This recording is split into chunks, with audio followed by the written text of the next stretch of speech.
Hey guys, welcome back to another video, and in today's video, we're going to be taking a look at this new CNN 2024 election forecast. I'm going to be giving you guys my thoughts on this overall map and seeing which things I disagree with and which things I agree with and what they could change to make this map better. But before we get started, make sure you are subscribed and click the bell so you get notified whenever I upload a video instead of missing out on any of them. And also, we have memberships, so if you're looking for that, it's pinned in the comment section down below. Now back to the topic of today's video. I'm going to be basically giving you guys my reaction to the CNN 2024 election forecast model, whatever you want to call it. So right off the bat, in my opinion, as you can see at the bottom of your screen, they have the states categorized as either solid or lean. So basically solid red or solid blue, and then lean blue or lean red.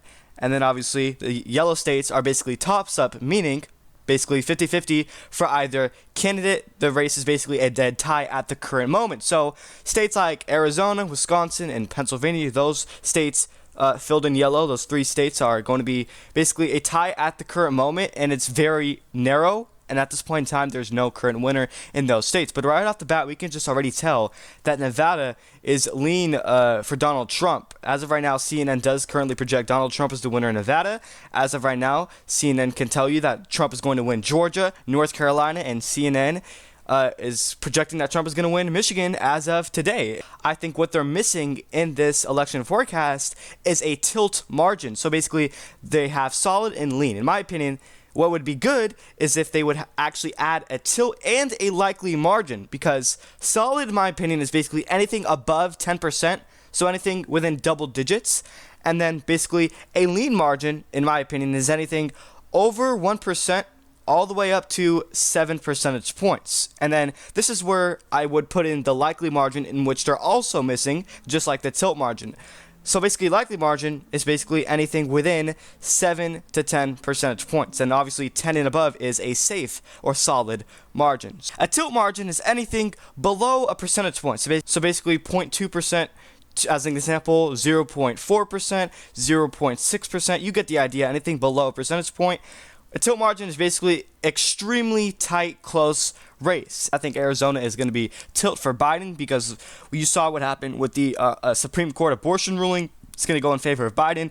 And then in Wisconsin, I think that would be tilt for Donald Trump. So he's good. Actually, I think that's going to be lean. I think he's going to win it by arguably 1 to 2 percentage points. And the Pennsylvania, I think that's going to be tilt for Trump. I think he's going to win it by under a percentage point. This is their map. Their floor actually has Donald Trump getting 272 electoral votes, and he is the winner. As you can see right here, they put the star next to, the nominee, which is Donald Trump at this point in time. And then Joe Biden's floor is going to be 225 electoral votes, in which I actually do agree with that.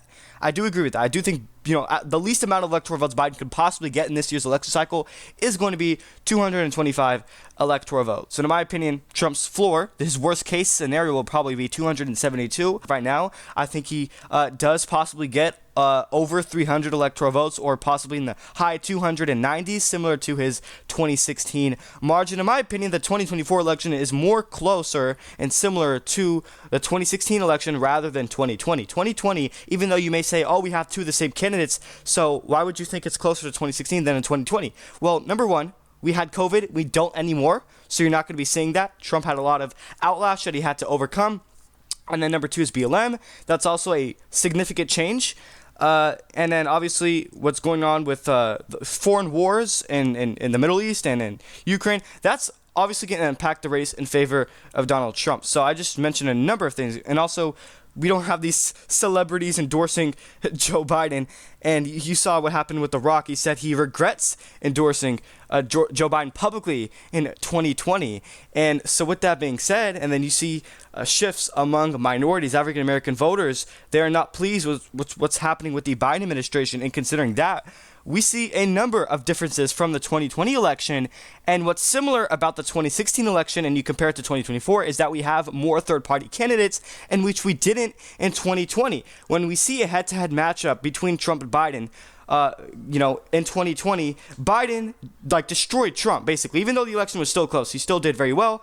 But when you have these other options, third-party candidates, independents, for example, Cornel West, Jill Stein, who played a big role in the Rust Belt in 2016, which helped Trump win the 3 Rust Belt states, and then RFK Jr., which is going to be a major impact. Of those options, Trump actually does better in that 5-way race rather than a head-to-head matchup. So yes, this election is closer to 2016 than in 2020, in my opinion, if you were to ask me that. As of right now, I think Biden's going to win Arizona by a tilt margin. Now, they only have a lean margin, so I'm forced to characterize it as lean. But in my opinion, I think Biden wins it by under percentage point, similar to his 2020 margin. But, I mean, things could change as we get closer to the election. Obviously, I previously had Trump winning Arizona to Supreme Court, and that abortion ruling specifically, I think, is only going to impact the race in favor of Joe Biden.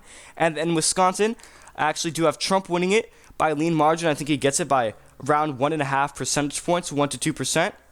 And then Michigan, I'm actually going to agree with this election forecast. I think Trump's going to win that by actually a tilt margin, but obviously they don't have that. They only have a lean margin. But I think Trump wins it by roughly, I would say, 0.5%, somewhere around there. You get the idea. And then Pennsylvania, I think this one's a very good toss-up, so I'm going to leave that to itself. I think Biden can arguably win it. I think Trump can arguably win it today. I think it's a 50-50 toss-up tie for either candidate. So at the current moment, I would rate this race 282 electoral votes for Donald Trump and then 236 for Joe Biden, which obviously this is a great improvement for the former president from the 2020 election, and a big, I would say, bad shift for the incumbent president, Joe Biden, from his 2020 margins. Obviously, that's going to send him off to retirement. So let me know what states you agree with. And this is my rating when I touched him at. But obviously, if you leave it to CNN, Trump wins with 272 electoral votes. That's where they have him at the floor. So considering that his floor is 272 and he's not the incumbent, he's the former president already winning with his floor, goes to show you how much disapproved, unpopular this incumbent really is. Joe Biden, his approval rating is absolutely in the gutter. He's below 40%. He's currently at 39%. And considering that Trump, at this point in time in office, back in 2020, Trump's approval rating, I believe, was in the low 40s, and Biden is in the high 30s. So that's not good news for Joe Biden going forward. And obviously, if these tensions do rise in the Middle East and the U.S. does get somewhat involved, then I think, honestly, Biden will be to blame. So, I mean, with that being said, where things stand today, Donald Trump is obviously crushing Biden in the polls. For example, in Georgia, Trump has a consistent lead. In North Carolina, Trump's up by 5% on polling averages out of April this month. And Nevada, obviously, that does tend to overestimate Republicans and overhype them in terms of the polls. So Nevada currently has Trump winning polling averages by roughly 4%, which in my opinion, that's too much. I think they're overestimating Donald Trump. But still, if you were to subtract 3% from the current polls, a 3% polling error in favor of Biden, Trump still wins Nevada by roughly 1% in 2024. And then Wisconsin, actually, Biden is performing not too bad with the polling averages, but actually a lot of these polls underestimated Donald Trump significantly in the 2020 election. So I honestly do think Trump wins Wisconsin. And keep in mind, Trump won it by a greater margin than when Biden did. Trump won it by 0.8%. Biden won it by 0.6%. So considering Trump did 0.2% better, honestly, I can tell you right now that Wisconsin will probably be one of the easier flips in favor of Donald Trump in the 2024 election. And then in Michigan, you see 100,000 people voted uncommitted, so who the hell knows what's going to go on in there. I honestly can see Biden winning Michigan, I really do, because I just think his margin was so great in 2020. It was roughly almost 3 percentage points. So it's going to take a lot for Trump to overcome, and if Trump is lucky enough on election day, he's going to win Michigan by under percentage point at the very most. And then in Pennsylvania, obviously, it honestly comes down to Biden's overperformance in the polls. If Biden does not overperform the polls, because as of right now, Pennsylvania is a very tight race, and Biden's actually doing somewhat reasonable in the polls. Trump is not winning Pennsylvania by a great margin. If he is winning it, he's winning it by 1 to 2%, which is obviously, it's still good for any Republican in the Rust Belt in general. Obviously, you would see a blue wall in recent elections past, so it's pretty good for Donald Trump. But it comes down to if Biden can do pretty good. He gets his turnout in the Pittsburgh, Philadelphia suburbs, and then obviously Erie County is going to be very important to watch, similar to Maricopa. Honestly, when we go to Maricopa, I think whoever wins that county is going to win Arizona statewide. So at the end of the day, let me know your thoughts and opinions on the changes I made to this model. But like I said, if you want to take a look at CNN's rating itself, they have Arizona, Wisconsin, and Pennsylvania as toss-up. So their floor is 272 for Trump, which is actually very good for the former president considering that he's not the incumbent, and 225 for Joe Biden. So obviously Trump already wins at his floor, which is kind of bad for the Biden campaign. So let me know your thoughts and opinions in the comment section down below. What things you disagree with, and do you agree that they CNN should add a likely and tilt margin to their forecast, because that's what they're missing. I think it would be like more clear, and like I would say it would just be better overall. And don't forget to subscribe and click the bell so you get notified whenever I upload a video. And also we have memberships, so if you're looking for that, it's pinned in the comment section down below. Thank you everyone for watching.